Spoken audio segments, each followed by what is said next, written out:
पश्चिम Bengal BJP ने कई दिग्गज मैदान में उतारे हैं, लेकिन कुछ खास चेहरे मध्य प्रदेश की राजनीति से हैं। खुद मुख्यमंत्री शिवराज सिंह चौहान ऑपरेशन रंग पंचमी में अहम किरदार निभाने वाले नेता भी पार्टी ने सबसे अधिक भरोसा मध्य प्रदेश के अपने वरिष्ठ नेताओं पर जताया है। मध्य प्रदेश के मुख्यमंत्री शिवराज सिंह चौहान की बंगाल के रण में एंट्री हुई। दक्षिणेश्वर में दर्शन किया,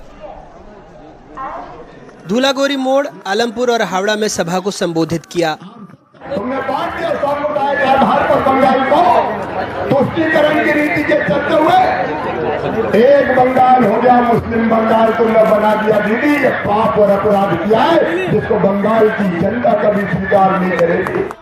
भोपाल से बंगाल फतेह करने के लिए बीजेपी की तरफ से शिवराज सिंह के अलावा गृह मंत्री नरोत्तम मिश्रा, चिकित्सा शिक्षा मंत्री विश्वास सारंग, सहकारिता मंत्री अरविंद भदौरिया को भी मैदान में उतारा गया है। राष्ट्रीय महासचिव कैलाश विजयवर्गीय तो पहले से ही पश्चिम बंगाल की जिम्मेदारी संभाल ही रहे हैं। मध्य प्रदेश के पूर्व प्रभारी अरविंद मेनन और केंद्रीय मंत्री प्रहलाद पटेल को भी बंगाल के चुनावी रण में उतार दिया गया है। ऑपरेशन रंग पंचमी के अहम किरदार गृह मंत्री नरोत्तम मिश्रा को पश्चिम बंगाल की 57 विधानसभा सीटों पर बीजेपी उम्मीदवारों की विजय सुनिश्चित करने की जिम्मेदारी सौंपी गई है। वो आत्मविश्वास से भरी भविष्यवाणी कर रहे हैं। एक तरफा भारतीय जनता पार्टी है, तृणमूल तिनके की तरह उड़ रही है। सत्ता परिवर्तन में संघ संगठन के विश्वास पात्र कैबिनेट मंत्री अरविंद भदौरिया को पार्टी ने बंगाल में 4 विधानसभा क्षेत्रों की जिम्मेदारी सौंपी है।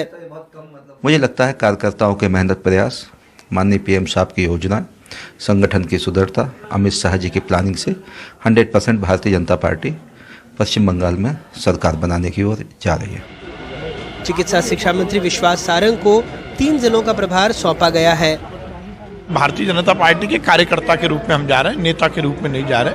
वहाँ के कार्यकर्ताओं का सहयोग करने के लिए हम जा रहे हैं और ये बात सही है कि अब ममता जी का बोरिया बिस्तर बंद गया है और भारतीय जनता पार्टी जिस ताकत के साथ काम कर रही है वो निश्चित रूप से प्रचंड बहुमत से जीतेगी और बंगाल में सरकार बनेगी। हालांकि कांग्रेस को लगता है इस व्यूह रचना का कोई फायदा नहीं होगा।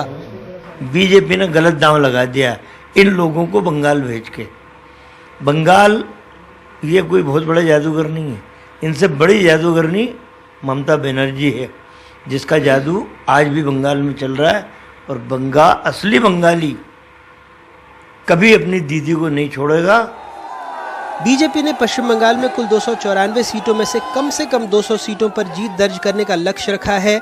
इसी लक्ष्य के लिए पार्टी ने पूरी ताकत झोंक दी है, जिसमें मध्य प्रदेश के नेताओं का अहम किरदार रहेगा। बंगाल में जीत के लिए बीजेपी ने फॉर्मूला 23 बनाया है। हर जिले में अलग अलग नेताओं को जिम्मेदारी दी गई है, लेकिन जिस तरह से मध्य प्रदेश बीजेपी के नेताओं को अहमियत मिली है, उसे देखकर लगता है कि पार्टी भी सोचती है कि बंगाल में जीत का द्वार मध्य प्रदेश होकर ही निकलेगा। भोपाल से कैमरा पर्सन रिजवान खान के साथ अनुराग द्वारी, एनडीटीवी इंडिया।